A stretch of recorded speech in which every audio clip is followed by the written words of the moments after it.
की दो बहुएं थीं, बड़ी कल्पना और छोटी प्रिया। कल्पना का जैसा नाम वैसा ही काम। सारा दिन कल्पनाओं में रहती, ना कोई काम करती ना कोई धाम। अरे कल्पना बहू, जरा अच्छी सी चटनी पीस दे, आज कुछ मजेदार खाने का मन है। पेट में जलन हो जाएगी माँ जी बुढ़ापे में, और वैसे भी मेरा काम करने का वक्त शाम का है, अब प्रिया को ही बोल दो। इतना कहकर कल्पना वहां से चली जाती है। कांता कल्पना के ऐसे रवैये से काफी परेशान रहती हैं। मैं बना देती हूँ माँ चटनी, ऐसा बोलकर प्रिया माँ को चटनी बनाकर प्लेट में खाने को देती है कि तभी वहाँ कल्पना आ जाती है। अरे वाह चटनी, जरा चख कर तो देखूं, बड़े दिन हो गए। अरे नहीं बहू, तू तो रहने ही दे चटनी खाना, पेट में जलन हो जाएगी।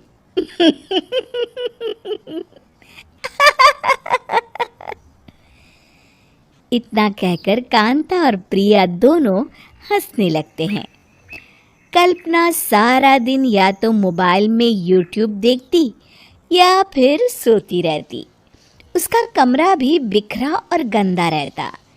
एक दिन कल्पना का पति अशोक उससे कहता है, अरे कल्पना, जानवर भी उस जगह को साफ कर लेता है जहां वो बैठता है, तुम तो इंसान हो, कैसे इतने गंदे कमरे में रह लेती हो? देखो सारा सामान यहाँ वहां बिखरा पड़ा है।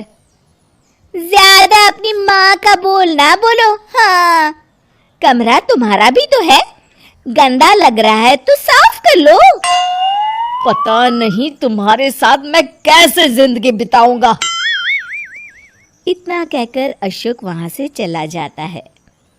कल्पना बस खाना खाने कमरे से बाहर आती और फिर से कमरे में चली जाती। इससे कांता बहन काफी परेशान रहती। एक दिन प्रिया कांता से कहती है, माँ, मैं सारा दिन काम करके थक जाती हूँ, आप कल्पना दीदी से कहिए ना कि सुबह और शाम का काम बांट ले, मैं तो अब सिर्फ एक वक्त का ही काम करूँगी। हाँ।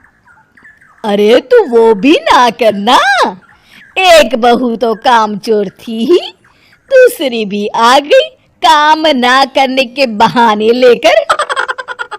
तभी वहां प्रिया का पति रमेश आ जाता है। माँ, मैं देख रहा हूँ भाभी कोई काम नहीं करती, प्रिया सारा दिन घर और रसोई का काम करती है, अब कुछ करो ना माँ। कांता मन में कुछ सोचती है और कल्पना के पास जाती है। कल्पना फोन पर मेकअप करना देख रही होती है। कल्पना, तुम सारा दिन बस मोबाइल देखती हो, घर का कोई काम भी कर लिया करो। प्रिया सारा दिन काम करके थक जाती है, आज से मैंने फैसला किया है, एक वक्त का काम तुम करोगी, सुबह का खाना तुम बनाओगी और रात का प्रिया। आप लोगों ने काम को हवा बना रखा है। अरे पता नहीं थोड़ा सा ज्यादा काम करने में आप लोग घबरा क्यों जाते हैं। और हाँ, बहुत ज्यादा प्रिया की तारीफ मत करिए मेरे सामने, बड़ी बहू तो मैं ही रहूंगी। मैं कुछ नहीं जानती, कल सुबह मुझे वक्त से खाना चाहिए, रसोई में आ जाना, वरना कल से तुझे खाना नहीं मिलेगा। अगली सुबह कल्पना रसोई में नहीं आती है। वो देर से सोकर उठती है और बाहर आकर कहती है, अरे भूख लगी है, आज खाने में क्या है?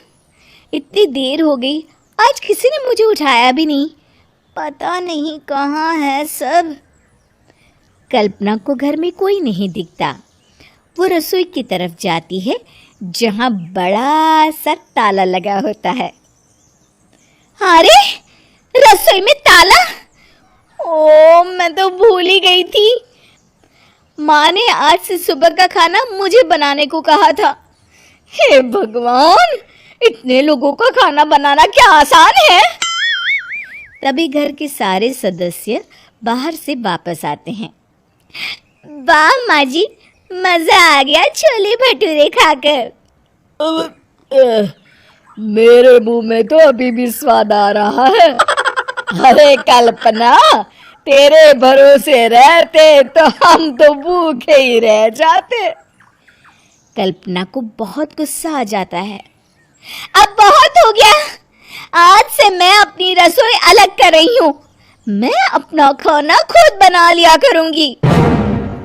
कल्पना अपनी रसोई अलग कर लेती है, पर आए दिन उसका देर से उठना और काम न करने की आदत से वो भूखी ही रह जाती थी। उसी के सामने घर के लोग अच्छे अच्छे पकवान खाते और कामचोर कल्पना को जैसे तैसे ही खाना बनाकर खाना पड़ता। पर एक दिन तो हद ही हो गई। माँ, दीदी आज सुबह से कमरे से बाहर नहीं निकली, हमें जाकर देखना चाहिए। सो रही होगी कामचोर कहीं की। पर तुम कहती हो तो चलो देख लेते हैं उसे। कल्पना कमरे में पेट पकड़कर बैठी होती है। हाय मेरा दर्द, पेट दर्द के मारे मर रही हूँ मैं।